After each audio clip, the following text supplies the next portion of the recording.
Bismillahirrahmanirrahim, berita artis 2 dimulai. Halo guys-guysku, gimana nih kabar kalian? Semoga baik-baik saja ya dan semoga selalu diberikan kesehatan. Seperti biasanya kalau barengan sama aku di sini, aku mau ngajakin kalian nih untuk mencari sesuatu hal menarik apa hari ini seputar dunia entertain. Kali ini kita bakal ngebahas soal informasi yang lagi rame banget dibicarakan, yaitu soal Baim Wong dan juga Paula Verhoeven yang ternyata kasusnya tidak berhenti sampai di perceraian saja, karena kali ini ada lagi isu yang mencuat mengenai kesehatannya Paula, alias katanya Paula sih punya penyakit yang tidak bisa disembuhkan, dan hal itu dibongkar oleh kuasa hukumnya Baim Wong. Putusan pada halaman sekian saya coba akan bacakan. Saya tidak akan bacakan secara mendetail, tapi di situ ada fakta-fakta persidangan di mana ada keterangan saksi dan ada fakta surat dari dokter dan seterusnya. Nah, disitulah disimpulkan bahwa ada sesuatu yang penyakit kritis yang tidak bisa disembuhkan. Ya, seperti itulah faktanya. Jadi alangkah baiknya nanti saksi-saksi ini, saya tidak boleh menyampaikan nama saksinya karena memang harus saya tutup, tapi dari dua saksi berdasarkan bukti, majelis berpendapat bahwa ada sesuatu yang menyebabkan termohon mempunyai penyakit yang kritis seperti itu.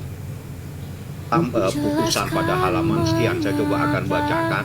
Saya tidak akan bacakan secara mendetail, tapi di situ ada fakta-fakta persidangan di mana ada keterangan saksi dan ada fakta surat dari dokter dan seterusnya. Nah, disitulah disimpulkan bahwa ada sesuatu. Nah, ini katanya punya penyakit, katanya Paula punya penyakit yang tidak bisa disembuhkan. Yang kemudian ini mancing komentar dari para netizen ya.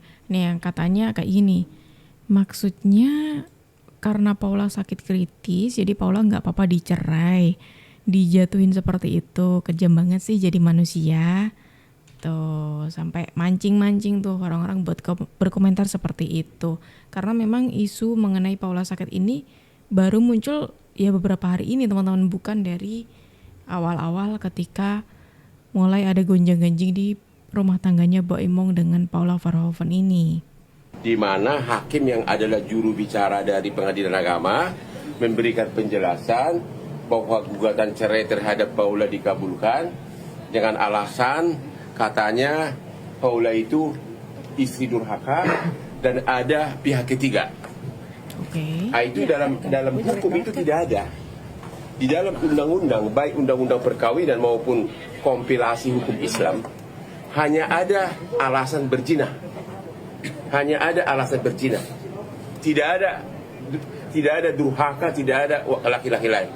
Harus dibuktikan ada perzinahan, yaitu harus dibuktikan ada persetubuhan. Harus ada saksi. Itu namanya berzina. Ya.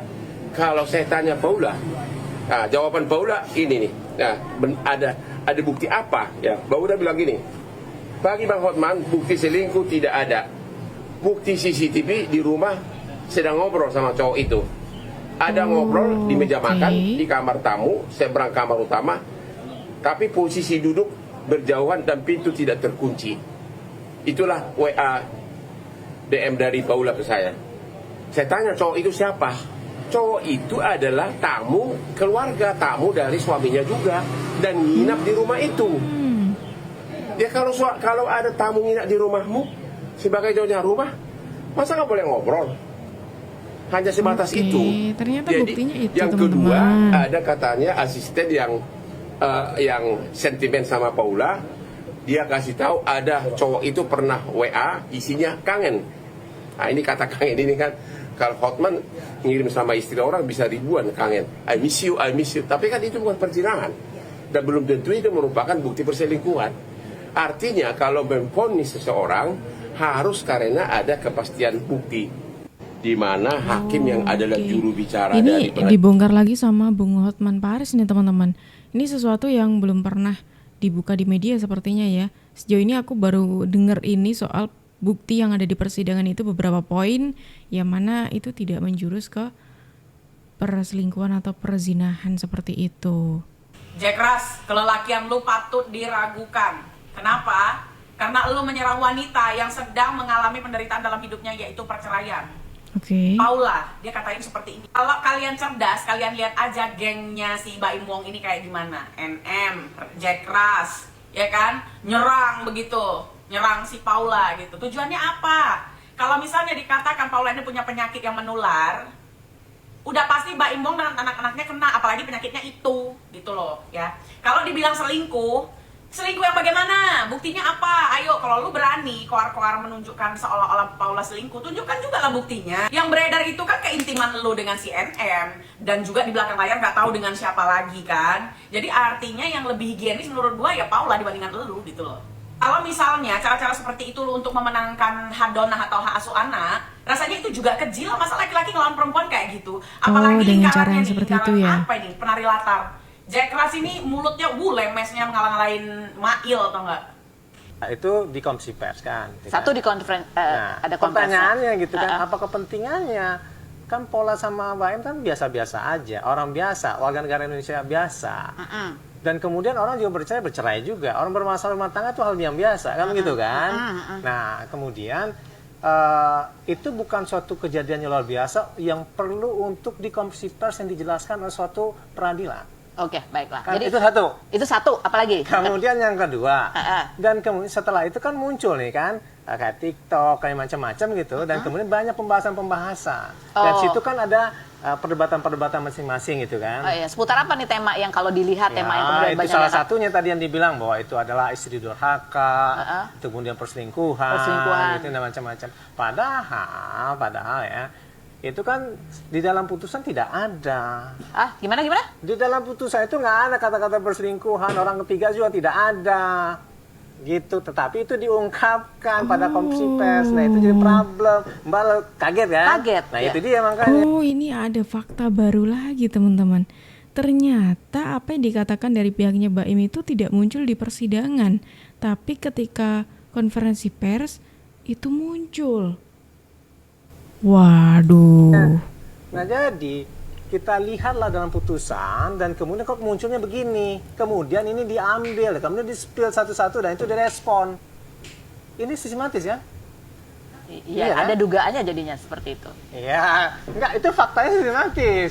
Oh, faktanya sistematis. Kalau misalnya kita menilai itu hipotesis, bisa benar, bisa salah. Iya. Kan begitu Karena kan? aku nggak lihat putusannya Karena kan ya. tidak tahu Iya, kan. iya. Nah, jadi kita melihat secara objektif ya, walaupun dalam keterangan yang subjektif dari saya gitu ya. Iya. Nah, dari situ kita bisa melihat apakah perbuatan itu benar atau tidak. Nah, itu yang kita laporkan. Jadi gitu. aku jadi kepo gitu ya. Sebenarnya apakah di dalam putusan itu memang secara detail seperti yang di press conference kan itu, bahwa kan ini kan kalau hakim secara umum akan menjelaskannya adalah bahwa kegugatan dari penggugat itu terbukti sehingga dikabulkan gitu gugatannya. Nggak boleh. Nggak boleh ngomong gitu. Nggak boleh. Walaupun orang yang mempunyai kapasitas untuk itu, dia hanya boleh untuk menjelaskan persoalan prosedur. Kalau udah masuk ke pokok kepada pertimbangan hukum, apalagi bilang begitu ya, yang misalnya, sebenarnya tidak ada, tetapi menjadi ada gitu kan, itu dapat diduga atau patut diduga telah adanya pelanggaran kode etik. Nah, itu makanya kita laporin. Nah, itu di komisi. Oh, ini nambah blunder lagi dari pihak Baim dong berarti. Kalau hal yang disampaikan dari pihak Baim itu ternyata tidak terbukti di persidangan, alias itu tidak masuklah di persidangan, tapi kenapa ketika konferensi pers itu muncul? Yang kemudian ditambah lagi sama Bang Hotman Paris yang ternyata ada beberapa bukti yang masuk di persidangan dan itu tidak tergolong dalam perzinaan ataupun perselingkuhan. Gimana nih kalau menurut kalian teman-teman? Sembari menunggu komentar dari kalian, ada kabar baru teman-teman. Ini dari Raffi Ahmad yang ada kabar yang kurang baik sih kalau kali ini ya. Dari Raffi Ahmad yang menjalani MRI karena jatuh dari sapi. RI untuk memeriksakan kondisi kepalanya setelah terjatuh dari sapi Aduh. limosin. Raffi menaiki sapi limosina saat sedang syuting bersama Irfan Hakim dan Pok Alpa. Setelah jatuh, Raffi mengeluh kesakitan di bagian kepala. Dia pun langsung memeriksakan diri ke rumah sakit. Raffi Ahmad harus Kepala kurang tidur, malah jatuh, kesianan. Sate kambing, Bang. Mau minum dulu? Enggak. Mau mulai kasih makan? Ayo. Ini nih kaki-kaki. Aduh. Yang sebelah kiri nih. Kayak ini nih. Oh iya. Ini nih. Aman atau enggak? Hah? Aman. Saya, Pi. Saya. Kepala kurang tidur, malah jatuh, kesianan. Sate kambing, Bang. Kepala kena lutut lo. Kena lutut ini kan dia bela dia kan ngomongin sini orangnya ada orang tuh. Ada orang tadi. Oh. Ketahan nih. Pusing. Ini dia pelindungin Pak. Kepala mana? Kepala kena lutut lo. Kena lutut ini kan dia bela dia kan. Oh, jadi ini ketika Raffi Ahmad itu naik gitu ya, sapi limosin itu tadi kemudian jatuh. Dan ketika jatuh kan ada orang yang pengen menyelamatkan, niatnya seperti itu. Tapi ternyata kena kakinya seperti itu. Jadi tambah sakit lah di kepalanya Raffi Ahmad. Tapi alhamdulillahnya ketika dites itu tidak ada apa-apa teman-teman ya. Jadi alhamdulillahnya seperti itu. Gue kasih contoh Raffi Ahmad di sini. Kalian banyak yang mungkin kesel dalam hati kalian. Bahkan nih gue yakin ya, agensi yang pernah endorse dia mungkin kesel. Kok dia di sekali endorse 100 juta, kok gue gajinya 3 juta. Mungkin anak-anak agensi ini kesel banget gitu. Dia cuman postingnya begini. Tapi mereka lupa, perceived value Raffi Ahmad di masyarakat itu lebih besar dibanding lu orang agensi. Lu itu gampang digantiin, Raffi itu gak bisa digantiin. Kenapa jurnalis yang kerja di tempat gue yang tulis berita, itu uangnya lebih banyak dibanding office boy? Karena semua orang, gue tarik orang asal di bawah, supir gue deh gue tarik sini, suruh ngepel, bisa di office boy. Perceived value di masyarakatnya rendah, atau di market gue sebutnya, kapitalisme. Kalau misalnya jurnalis, lu perlu belajar untuk cara nulis dengan baik. Editor video, lu perlu bisa untuk mengoperasikan software seperti DaVinci. Itu ada skill yang masih dipelajari. Akuntan, lu harus bisa, lu harus ngerti perpajakan, lu harus ngerti bikin buku. Sedangkan office boy cuma ngepel, semua orang bisa. Jadi kalian paham di sini, perceived value lu di masyarakat itu sebesar. Oh, ini soal endorsementnya Raffi Ahmad yang memang cukup fantastis gitu ya teman-teman. Mungkin untuk orang-orang yang baru tahu, tapi kayaknya nggak mungkin sih seorang Raffi Ahmad itu baru kenal, baru tahu gitu. Itu mungkin masih ada yang kepo, kenapa kok Raffi Ahmad cuma posting gitu saja punya bayaran yang segitu banyaknya. Padahal yang jarang diketahui akan jauh berbeda ketika Raffi Ahmad yang ngepost dengan kita yang ngepost, mungkin seperti itu. Karena value-nya udah beda, value-nya Raffi Ahmad dan kita tuh udah berbeda seperti itu. Raffi Ahmad dengan jam terbang yang tinggi dan mungkin kita siapa sih seperti itu akan berbeda hasilnya gitu loh teman-teman. Nah ini ada yang menarik juga. Ada Rayanza pakai batik belangkon juga. Mas Rayanza tuh. Ini pasti memperingati Hari Kartini kemarin nih. Belum dipoto, coba diam ya. Satu, lihat sini satu. Diam, jangan bergerak. Satu, jangan bergerak dek. Diam dek. Satu, dua, lihat sini atuh. Mas Rayanza tuh. Dalam Mbak Lala, nggak ada D-nya, coba ya. 1, 2, 3. Mas Rayanza.